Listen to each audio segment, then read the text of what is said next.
बोलती बंद हो गई।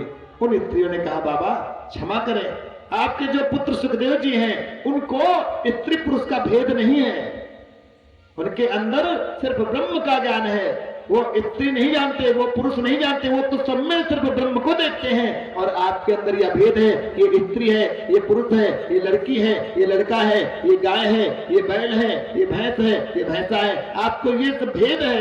और उनके अंदर श्री राम मैं सब जग जानी, श्री राम मैं सब जग जानी, श्री राम माया सब जग जानी, श्री राम मैं सब जग जानी, करो प्रणाम जोरे जुग पारे, करो प्रणाम जोरे जुग पारे, करो प्रणाम जोरे जुग पारे, करो प्रणाम जोरे जुग पारे।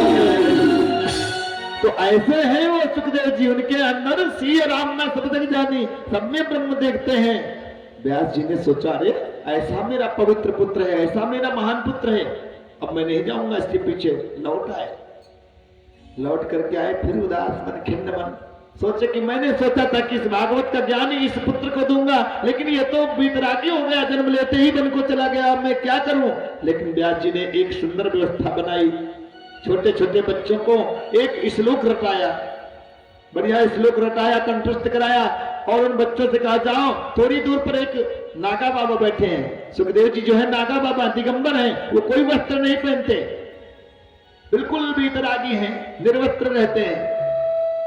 तो उन बच्चों को बताया, वो नागा बाबा वहां पे बैठे होंगे, वो तपस्या कर रहे होंगे, आंख बंद किए होंगे, तो उनके पास में जाकर के इन श्लोकों का तुम गान करना, और जब उनकी आंख खुल जाए तो उन्होंने तुमसे क्या कहा मुझे आगे बताना। बच्चों ने कहा ठीक है। बच्चों की भाषा ऐसे भी तोतली होती, बड़ी महीन होती है। छोटे छोटे बच्चे जब श्लोक का गान करते हैं तो बड़ा सुंदर लगता है। छोटे छोटे बच्चे गए और उन सुखदेव जी के आश्रम में पहुंचे। सुखदेव जी आराम से पालथी मार करके बैठे हैं। उन बच्चों ने एक श्लोक गाना शुरू किया। क्या गाया? बरापीडं नटवर वपुः कर्ण्यो कर्णिकारं बिभ्रतवासा कनककपिशं वैजयन्तीं च मालां रन्ध्रान् वेणारधरसुधया पूरयन् गोपवृन्दैः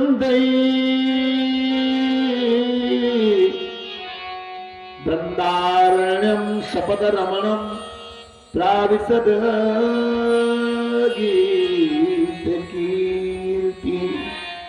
अब इसमें भगवान की सौंदर्यता का बखान किया गया है। बरहा पीडम नटवर बपु, सारे नटों में श्रेष्ठ बपु माने शरीर। बरहा पीडम बिल्कुल चंद्राकार, कर्णयो कनिकारम कानों में मकराकृत कुंडल, विप्रदवाता कनक कपसम, और जिनकी चमक हजारों सोनों से भी बढ़कर के है।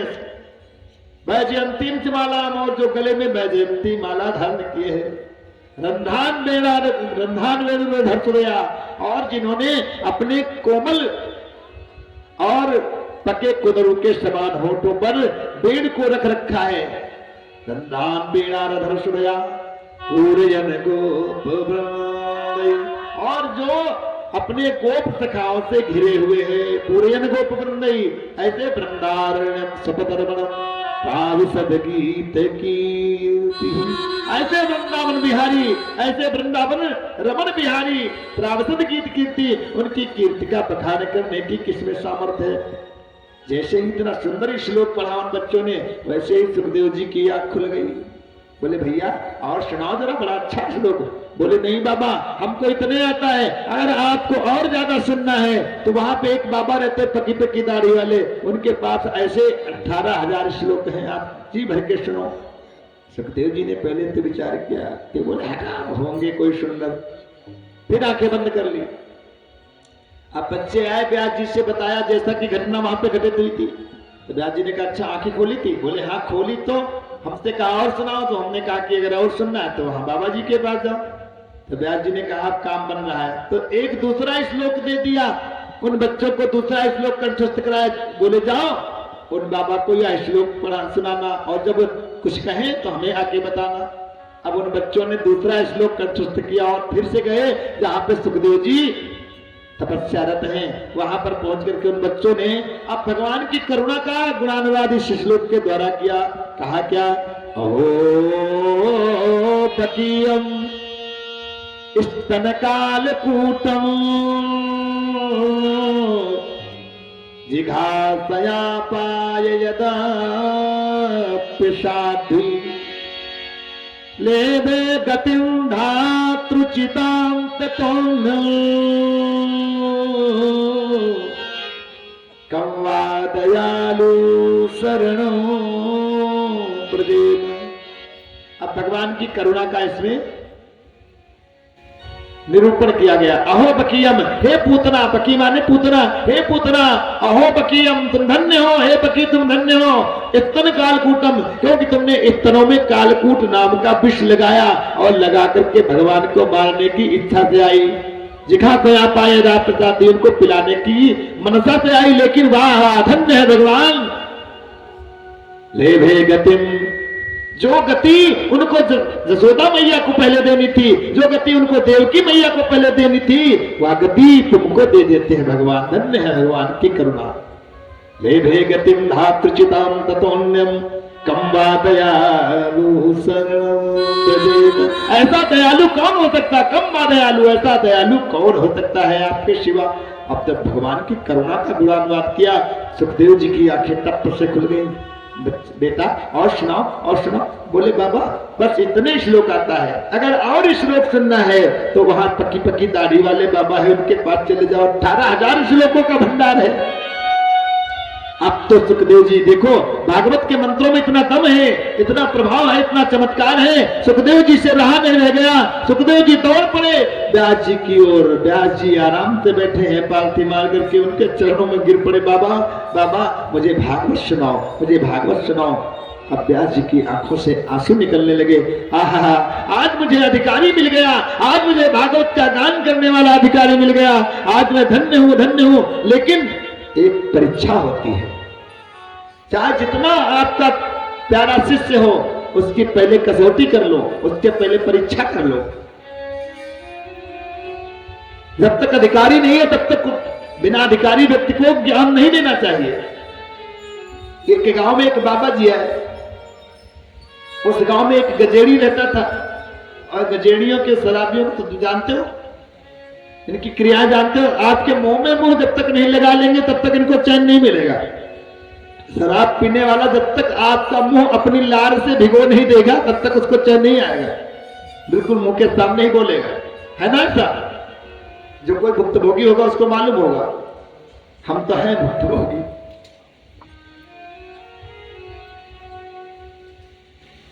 तो वह गंजेड़ी भी देखा बाबा जी आए, बड़े चमत्कारी है, तो चरणों में गिर पड़ा, महाराज हमको अपना शिष्य बना लो। बाबा जी ने कहा अच्छी बात है, राम नाम दे दिया भैया, राम नाम जपो, ठीक है।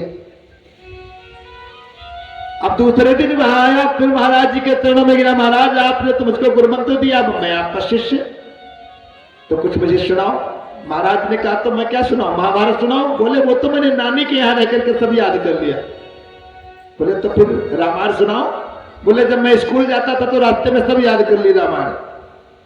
बोले तो भागवत? बोले भागवत जब हम जानवर चराने जाते थे सब याद की, पूरी भागवत याद है।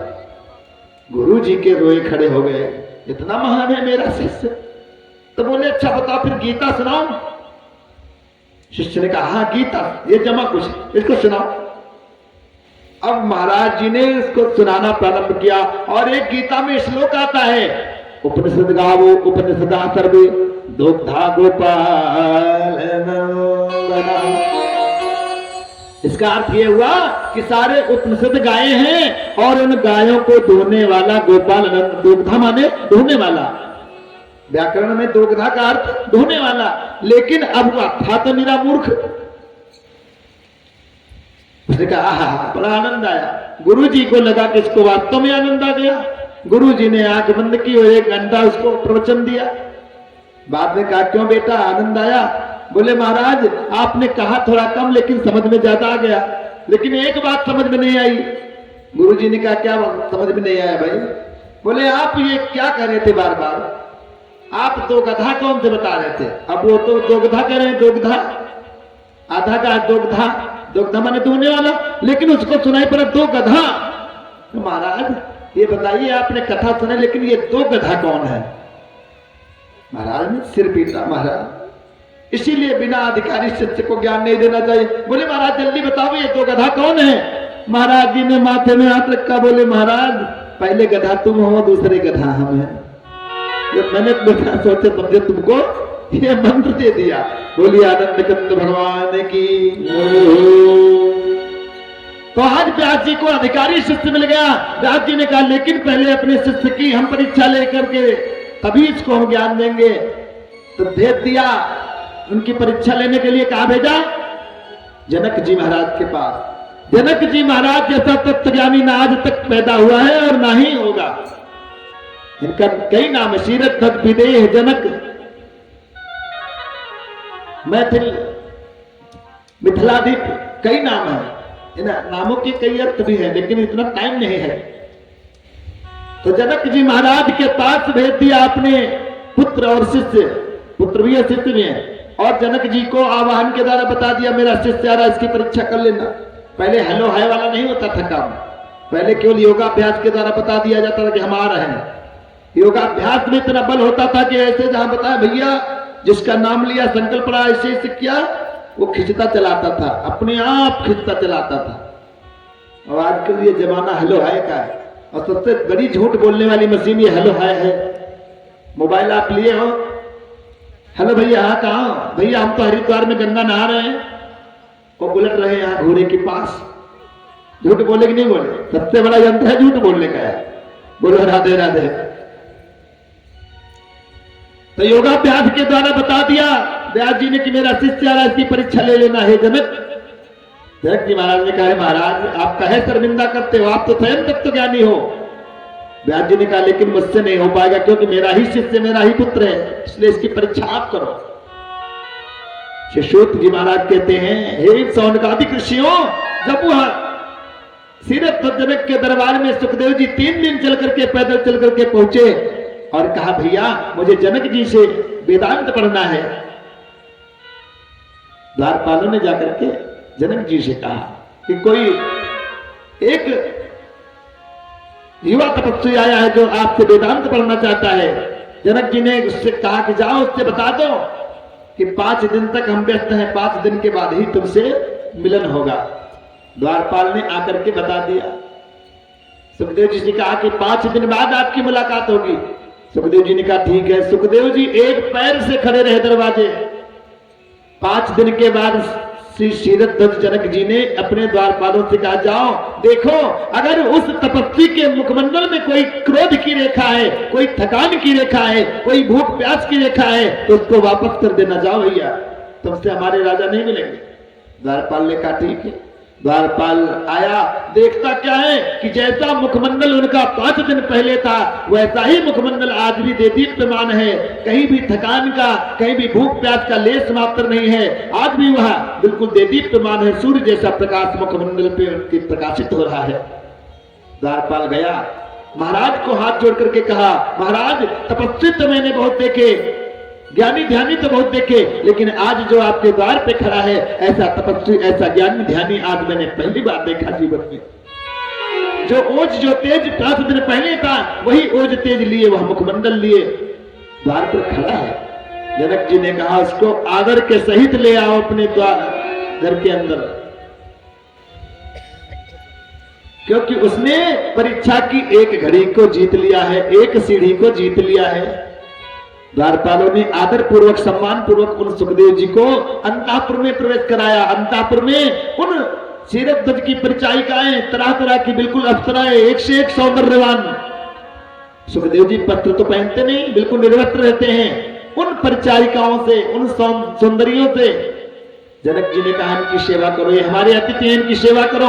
अब श्री सूत जी महाराज कहते हैं, हे ऋषियों, वह निर्वत सुखदेव जी बैठे हैं और वह स्त्रियां, कोई स्त्री जाग में बैठी है, कोई उनके कपोलों का चुंबन कर रही, कोई उनके मुखमंडल को सहला रही है। और देखो काम जो है 5 बाणों से, कामदेव के 5 बाण होते हैं, उन 5 बाणों से ही काम हमारे मन में प्रवेश करता है। रूप, रस, गंध, शब्द, स्पर्श।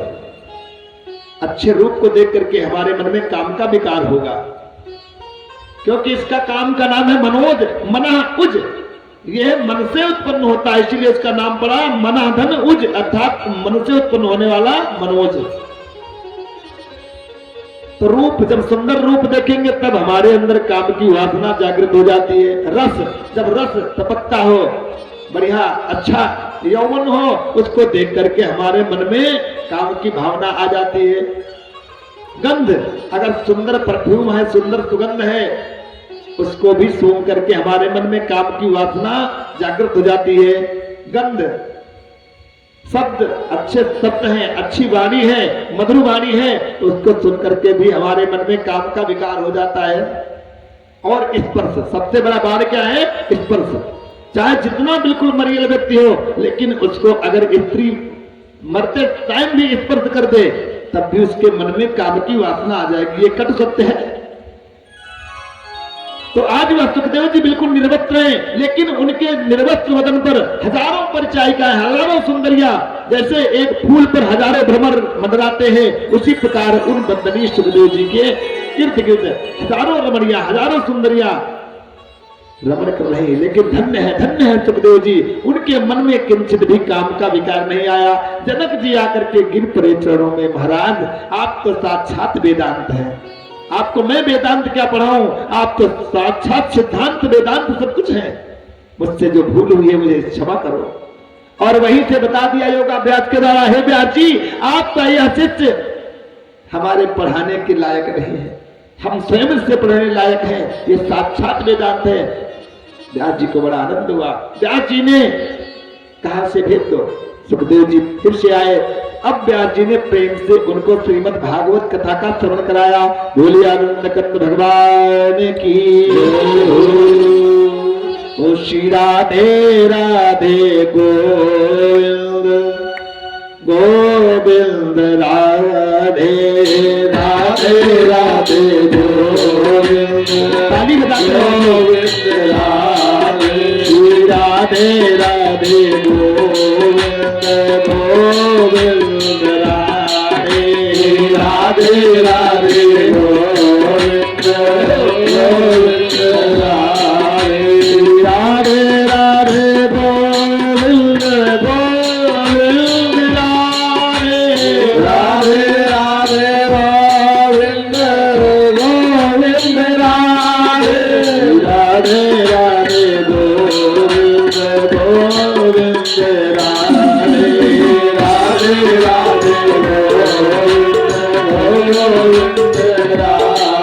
श्री राधे राधे गोविंद गोविंद राधे राधे राधे गोविंद गोविंद राधे श्री राधे राधे गोविंद गोविंद राधे राधे राधे गोविंद गोविंद राधे राधे राधे गोविंद गोविंद राधे राधे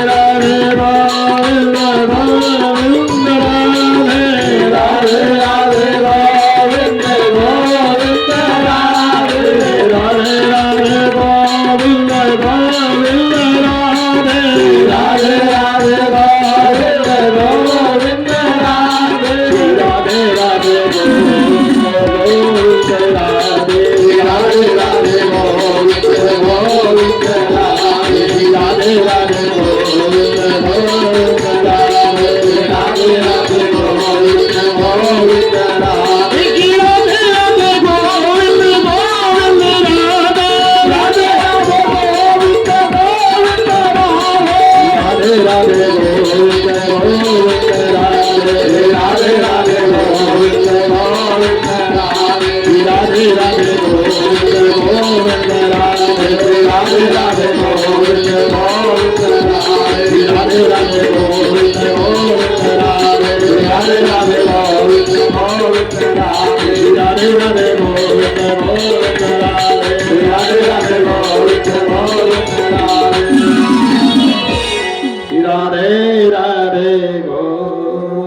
शिशुत जी महाराज कहते हैं फिर व्यास जी ने उन सुखदेव जी को भागवत पढ़ाई और उन सुखदेव जी ने परीक्षित जी को भागवत सुनाई। तो मुनियों ने कहा महाराज आप ये परीक्षित नाम ले रहे हैं? परीक्षित ने सुखदेव जी से कथा सुनी? बोले हाँ, लेकिन ये परीक्षित है कौन? बोले महाराज परीक्षित की कथा कहना मैं उचित नहीं समझता हूं, लेकिन जरूर कहूंगा, क्योंकि जिस कथा से भगवान की कथा जुड़ जाए उस कथा को मैं जरूर कहूंगा। और परीक्षित क्या है? परीक्षित शब्द का अर्थ बहुत कम लोग जानते हैं, केवल परीक्षित परीक्षित कहते हैं, लेकिन परितः रक्षिता है इति परीक्षिता। परिता माने चारों ओर, उभया माने दोनों ओर, और परिता माने चारों ओर। परिता रक्षिता अर्थात भगवान के सुदर्शन चक्र से जो परिता रक्षिता चारों तरफ से रक्षित है वही है परीक्षित। बोले महाराज सुनो मैं परीक्षित की कथा सुनाता हूं। ये परीक्षित जो है ना, जब महाभारत का सारा रण समाप्त हो गया था तो कौरवों की सभा में, कौरवों की सेना में मात्र 3 व्यक्ति बचे हैं। कौन कौन? एक अश्वत्थामा, एक कृपाचार्य जी और एक दुर्योधन। दुर्योधन जो अपने जीवन की अंतिम सांसें गिन रहा है, उसका परम मित्र कौन है? अश्वत्थामा। अश्वत्थामा आज मित्र के पास गया और देखो एक मित्र का यह धर्म है कि अपने मित्र के काम आवे। अगर मित्र मित्र के काम नहीं आता तो ऐसा मित्र मित्र कहलाने के योग्य नहीं है, क्योंकि बाबा गोस्वामी जी लिखते हैं धीरज धर्म मित्र अरुणारी, धीरज धर्म मित्र अरुणारी, धीरज धर्म मित्र अरुणारी, धीरज धर्म मित्र अरुणारी, धीरज धर्म मित्र अरुणारी, धीरज धर्म मित्र अरुणारी, आपद काल पर यही चारी, आपद काल पर यही चारी, आपद काल पर यही चारी, आपद काल पर यही चारी, आपद काल पर यही चारी। आप लोग प्रेम से कथा सुन रहे हैं तो पुरारपुर में हो सकता है कल से झांकियां भी निकले। अगर आपकी संख्या बढ़ आएगी तो झांकी बहुत अच्छी निकाली जाएंगी, और संख्या नहीं है तो 4 आदमियों को झांकी थोड़ी दिखाते हैं हम लोग, फिर तो कथा सुन के आनंद लो। अगर आप लोगों को झांकी देखनी तो ज्यादा से ज्यादा संख्या में आओ। सुंदर ये झांकियां भी भगवान की प्राप्ति का एक माध्यम है। तो धीरज धर्म मित्र अरुणारी, आपद काल परखिए चारी। आज मित्र दुर्योधन के पास अश्वत्थामा आया। अश्वत्थामा अंतिम श्वास गिन रहा है। अश्वत्थामा दुर्योधन को अंतिम सांसें गिनते हुए देखता है, कहता है मित्र बोलो बोलो, आज तुम जो भी बता दोगे मित्र मैं तुम्हारी यह कामना पूर्ण कर दूंगा। दुर्योधन बोला महाराज मैं क्या बताऊं, अब तो मेरा ये क्षणिक जीवन है, न जाने किस समय मेरी सांस थम जाए, लेकिन मैं एक ही कामना लेकर के पड़ा हूं, अगर वो कामना पूर्ण कर सको तो पूर्ण कर दो। अश्वत्थामा ने कहा कहो तो सही। बोला कि मैं अपने सामने पांडवों के बंध को नष्ट हुआ देखना चाहता हूं, पांडवों को मरते हुए देखना चाहता हूं। अश्वत्थामा ने कहा बस पांडवों को मरते हुए देखना चाहते हो? बोला हाँ। तो अश्वत्थामा ने कहा मित्र चिंता मत करो, क्योंकि मुझको भगवान शिव ने वरदान दिया कि एक रात्रि के दिन, एक रात्रि में ये तलवार दी थी अश्वत्थामा को भगवान शिव ने, और उस तलवार को देकर के ये कहा था कि इस तलवार को लेकर एक रात के लिए तुम चाहे जहां चले जाओ, स्वयं साक्षात मैं भी तुमको पराजित नहीं कर सकता। तो हे मित्र वह तलवार मेरे पास है, आज मैं उन पांडवों को इस तलवार से मार करके तुम्हारे सामने प्रस्तुत करूंगा। दुर्योधन ने कहा मित्र अगर मेरी ये कामना पूर्ण करो तो बहुत अच्छी बात है। सूत जी महाराज कहते हैं पुरुषोत्तमो वह अश्वत्थामा कुल गुरु कृपाचार्य के साथ में रात्र के अंधेरे में पहुंच जाता है। कहां? जहां पर पांडव शिविर में सोए हुए हैं, लेकिन भगवान श्री कृष्ण जिसके साथ में है उसका कभी अहित नहीं हो सकता। भगवान श्री कृष्ण अंतर्यामी है, उन्होंने जान लिया कि आज हमारे पांडवों को मारने के लिए अश्वत्थामा आ रहा है, तो उन्होंने अर्जुन को जगाया। प्रिय मित्र अर्जुन, अर्जुन जो है अपने उन भगवान श्री कृष्ण मधुसूदन को अपना गुरु मानते हैं। भगवान श्री कृष्ण ने कहा, अर्जुन तुम इस प्रकार से सो रहे हो, क्या तुमको इस प्रकार सोना शोभा देता है? शत्रु को कभी छोटा मत समझना। अभी दुर्योधन और अश्वत्थामा और कृपाचार्य जीवित हैं। शत्रु, रोग और कर्ज, इसको कभी छोटा नहीं समझना चाहिए। ना जाने कभी आक्रामक रूप धारण कर लें। तो अर्जुन ने कहा, प्रभु जिसके सर पर आपका हाथ हो वह भला बिल्कुल निर्भय होकर के नहीं सोएगा तो कौन सोएगा? प्रभु अब जब आपको मैंने अपने जीवन की बागडोर सौंप दी है तो मैं अगर नहीं सोऊंगा सुख की नींद, चैन की नींद, तो कौन सोएगा? भगवान ने कहा, लेकिन अर्जुन तुमको सावधान रहना चाहिए, ये शिविर बदल दो, इस शिविर में मत सो। अर्जुन ने कहा, ठीक है महाराज, आप जैसा बोलेंगे वैसा करेंगे। अपने चारों भाइयों को लेकर के वह अर्जुन अपनी पत्नी द्रौपदी को, माता कुंती को लेकर के दूसरे शिविर में चले जाते हैं और पांडवों के 5 पुत्र उसी शिविर में सोते रहते हैं। श्री सूत जी महाराज कहते हैं, मुन सत्तमो, रात्र के अंधेरे में वह आदताई अश्वत्थामा नंगी तलवार लेकर के उस शिविर में प्रवेश कर जाता है और उन 5 बालकों को सोया हुआ देख करके उन्हीं को 5 पांडव समझ करके उनके सर धड़ से अलग कर देता है और 5 के सर लेकर के पहुंचता है कहां? जहां पर दुर्योधन अपने जीवन की अंतिम सांसें गिन रहा होता है। अरे मित्र, मैंने तेरी कामना पूर्ण कर दी है, देख तो सही, आज मैंने पांडवों को मार दिया है। दुर्योधन ने आंखें खोली, क्या कहा? मेरे परम शत्रु पांडवों को मार दिया? हाँ मित्र, क्या प्रमाण है?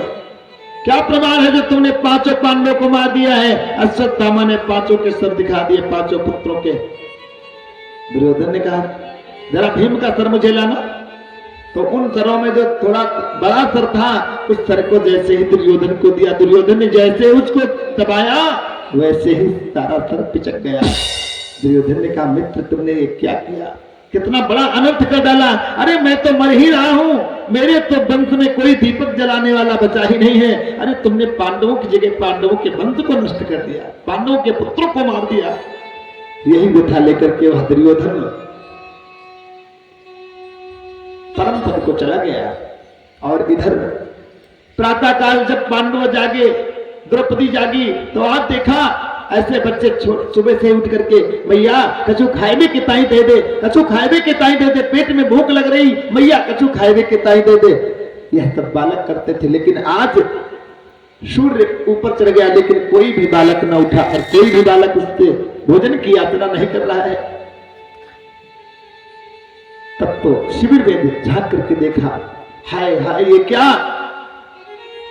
एक नहीं 5 के 5 पुत्र छत बिछत अवस्था में, जिनके शव पड़े हैं, उनके सर गायब है, धड़ पड़े हैं। अब तो देख करके द्रौपदी पछाड़ खाके गिर पड़ी, कुररी पक्षी की भांति विलाप करने लगी। क्योंकि पुत्र का शोक एक मां के हृदय से पूछो। मां किस प्रकार से अपना खून पिला पिला करके अपने बच्चे को बड़ा करती है। अगर उस बच्चे को कुछ होता है, उस मां के हृदय से पहले पूछो। पुत्र का शोक बाप को तो होता ही है, लेकिन उस मां के हृदय से पूछो जिसने अपने सीने का दूध पिलाया है, उसको पाल पोस के बड़ा किया है। तो आज उस मां द्रौपदी ने देखा, उसके 5 के 5 पुत्र मरे पड़े हैं, बिल्कुल छत बिछत अवस्था में, गिर के मूर्छित हो गई। होश आने पर अत्यंत विलाप कर रही है, हाय मेरे पुत्रों, कहां गए मुझे छोड़ करके? अरे मैया मुझे खाए भी किताई के छुदाई दे, भूख लग रही। अब ये कौन कहेगा मेरे पुत्रों मुझे छोड़ के कहां चले गए मेरे प्यारे पुत्रों? मैं किसके सहारे जीऊंगी?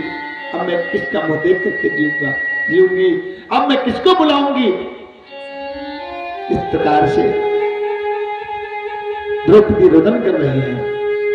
तब तक भगवान श्री कृष्ण के साथ में अर्जुन आए और अर्जुन ने कहा, धैर्य धारण करो प्रिय द्रौपदी, तुम धैर्य धारण करो।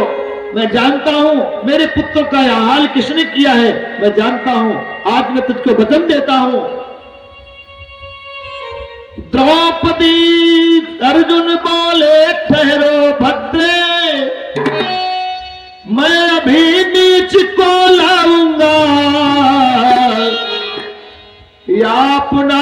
वचन निभाऊंगा, या मुख न तुझे दिखलाऊंगा, या अपना वचन निभाऊंगा।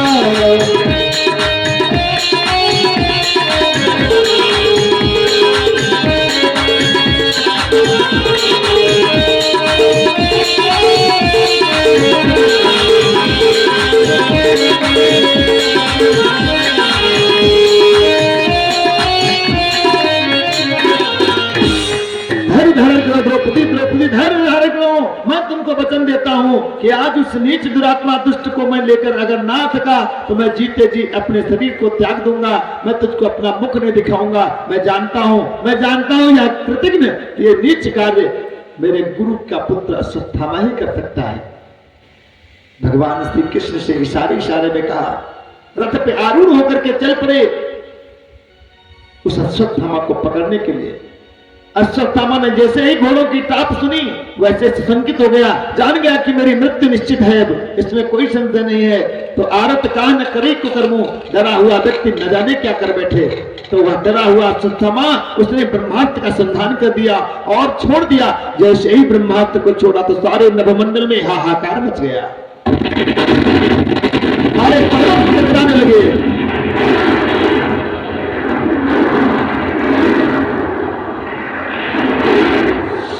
प्रलयकार चीत्कार मच गया। अब उस ब्रह्मास्त्र की ताप से अर्जुन भी जलने लगे। अर्जुन ने भगवान श्री कृष्ण से हाथ जोड़ करके कहा, प्रभु पाहि पाहि महाबाहो, भक्ता नाम भयंकर, रक्षा करो हे प्रभु, मेरी रक्षा करो। ये ब्रह्मास्त्र का ताप मुझे जला करके भस्म कर देगा, हे प्रभु इसके ताप से मुझे बचाओ।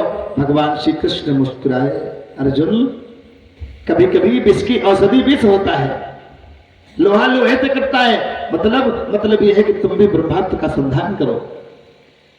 अर्जुन जो कि भगवान श्री कृष्ण को अपना गुरु मानते थे, उन्होंने तत्क्षण ब्रह्मास्त्र का संधान किया। कहीं कहीं पे लिखा है कि दोनों ब्रह्मास्त्र टकराए, लेकिन कहीं कहीं पे लिखा है कि उन दोनों ब्रह्मास्त्रों के बीच में व्यास जी भी आ गए, उन्होंने शांत किया। लेकिन भागवत में ऐसा लिखा है कि जब दोनों ब्रह्मास्त्र टकराए तो समस्त सृष्टि नष्ट होने लगी, यहां तक कि समुद्र के अंदर जो मछलियां हैं वह भी जल करके मरने लगी। इतना भयानक था, चतुर्दिक हाहाकार मच गया। तो अर्जुन जो है ब्रह्मास्त्र को चलाना भी जानते थे और ब्रह्मास्त्र को लौटाना भी जानते थे, लेकिन अश्वत्थामा चलाना तो जानता था परंतु लौटाना नहीं जानता था। अब इससे एक संदेश और मिलता है। इससे संदेश क्या मिलता है कि जो गुरु होता है अपने पुत्र से बढ़कर के अपने शिष्य को मानता है, क्योंकि लौटाने की विद्या उन्होंने अपने शिष्य अर्जुन को सिखाई थी द्रोणाचार्य जी ने, जो कि अश्वत्थामा को नहीं सिखाई थी। वो होता गुरु। गुरु वो होता है जो भेद न करे, अपने पुत्र से बढ़कर के अपने शिष्य को माने। अर्जुन ने दोनों ब्रह्मास्त्र को लौटाया, अपने तरकश में डाल लिया और झपट करके उस द्रोणी को पकड़ लिया, अपनी पैजनी में बांध लिया और पहुंचे वहीं पे जहां पर अब भी द्रौपदी कुररी पक्षी की भांति विलाप कर रही है, हाय मेरे पुत्रों, हाय मेरे लालों, मुझे छोड़ करके कहां चले गए, कहां चले गए। अर्जुन पहुंचे, चिंता मत करो प्रिय, मैं लाया हूं तुम्हारे बालकों के बधिक को। अब बताओ द्रौपदी मुझे जल्दी बतला, क्यों कर तेरा दिल भर डालूं, खींच लूं खाल सारे तन की। बोलो कैसे मारे इसको? इसके खाल खींच करके मारे, ये टुकड़े टुकड़े करके मारे, या आग में जला के मारे, या जल में डुबो के मारे, या पट्टी में गाड़ के मारे, या फांसी दे करके मारे? बोलो इसको कौन सी मृत्यु दी जाए? कि खींच लूं खाल सारे तन की, या टुकड़े टुकड़े कर डालूं, खींच लूं खाल सारे तन की।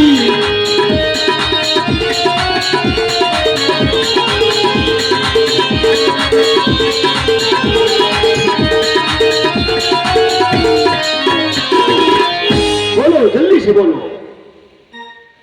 अब युधिष्ठिर जी से पूछा गया, बड़े भैया बोलो आदेश दो, कैसे इसको मृत्युदंड दिया जाए। युधिष्ठिर जी ने कहा मैं नहीं जानता, जो धर्मशास्त्रों में लिखा हो वैसे करो। अर्जुन ने कहा हो गया न्याय, ये तो धर्म के ज्ञाता यहां बैठे। भीम जी ने अपना गदा हिलाते हुए कहा नहीं नहीं, इसने 5 पुत्रों को मारा इसलिए इसको 5 बार मरना चाहिए, ऐसा शास्त्र कहता, लेकिन ऐसा संभव नहीं है, मरेगा थे के बाद। नकुल सहदेव ने भी कहा इससे ही मारो, इसको काट के मारो। अब द्रौपदी से पूछा गया तो द्रौपदी ने कहा नहीं नहीं, मुच्चताम में से ब्राह्मणों ने तलाम, छोड़ दो होगा कोई, हमारे पुत्रों को भले मारा लेकिन इसको छोड़ दो। क्योंकि नारी जो होती है ना, नारी बिल्कुल दया की भंडार है, करुणा का सागर है। एक नारी चाहे जितना तुमसे कष्ट मिलता, कितना भी क्रोधित हो, लेकिन तुमको अपमानित होते हुए, तुमको मरते हुए नहीं देख सकती। नारियों का हृदय बिल्कुल मोम जैसा है। तो द्रौपदी जी ने कहा छोड़ दो, मुच्चताम में से ब्राह्मणों नितराम गुरु। अरे छोड़ दो, पहली बात तो ब्राह्मण है और दूसरी बात हमारे गुरु का पुत्र है। अरे हमारे जो गुरु पत्नी है उनके पति भी खत्म हो गए हैं, अगर इसको भी मार दोगे तो कैसे जिएंगी, किसका मुख देख करके जिएंगी। अरे हमारे पुत्र मर गए तो मर गए, मैं अपने पतियों का मुख देख करके जी लूंगी, लेकिन वो बेचारी किसका मुख देख करके जिएंगी। अर्जुन निकाल लो, अब इनके तो दया जाग गई, अब हो गया ना। भगवान से पूछे बोलो आप तो बताओ, आप क्यों बैठे हो मौन। अरे ये बताओ इसको कौन सा दंड देना चाहिए। भगवान मधुसूदन मुस्कुराए बोले अर्जुन, ब्रह्म बंधुर्नः तभ्यो आतताई बधारणः। ब्राह्मण को मारना महापाप है, लेकिन जो बालकों का बधिक हो उसको छोड़ना महापाप है। बोले मतलब इसको मारो भी इसको छोड़ो भी। बोले ये कैसा न्याय है, इसको मारे भी छोड़े भी, ये तो संभव नहीं है कि इसको मार भी दे तो छोड़, कैसे छोड़ देंगे। बोले जानते हो अर्जुन, ऐसा शास्त्रों में लिखा है कि यद्यपि जग तारुण दुख नाना, लेकिन सबसे कठिन जाति अवमाना। अनेकों दुख हैं, लेकिन अगर आपको भरी समाज के बीच में अपमानित कर दिया जाए तो आपको 100 बार मरने के बराबर है। आप जब उस घटना को याद करोगे तब तब मरोगे। तो अर्जुन इसको अपमानित करके छोड़ दो। बोले महाराज कैसे। बोले इसके मस्तक पे एक मणि है, उस मणि को निकाल के इसको छोड़ दो। अर्जुन ने वैसा ही किया, उसके मस्तक से मणि निकाली, उसको छोड़ दिया अधमरा करके। और वो अश्वत्थामा बिल्कुल अधमरे सांप की भांति लंबी लंबी सांसें लेकर के अपमानित ब्राह्मण चला। मन में सोच रहा है कि इन पांडवों के वंश में तो कोई बचा नहीं है, केवल पांडव बचे हैं। अब मैं इनके वंश को निर्मूल कर चुका हूं, लेकिन अब क्या करूं मैं, कैसे बदला लूं इस अपमान का। तब तक उसको याद आया कि जब महाभारत का रण चल रहा था, जब अभिमन्यु वीर गति को प्राप्त हुआ था, तो उस समय उसकी पत्नी उत्तरा को गर्भ था। मैं उसके गर्भ को ही नष्ट कर देता हूं। तो उस अश्वत्थामा ने एक ब्रह्मशिरा नाम का बाण चला दिया। और पहले के बाणों में निशाना नहीं लगाना पड़ता था। जो सिद्ध बाण होते थे ना, उन बाणों को हाथ में लेकर के संकल्प पढ़ के भेज दिया जाए कि जाओ इस व्यक्ति को मारना है, तो वह बाण आप चाहे जितने अंदर घुसे हो, वह बाण ढूंढ करके अपना लक्ष्य भेद देता था। तो उस अश्वत्थामा ने उत्तरा के गर्भ को लक्ष्य करके उस ब्रह्मशिरा बाण को चला दिया। बोलिए आनंद कंद भगवान की जय हो।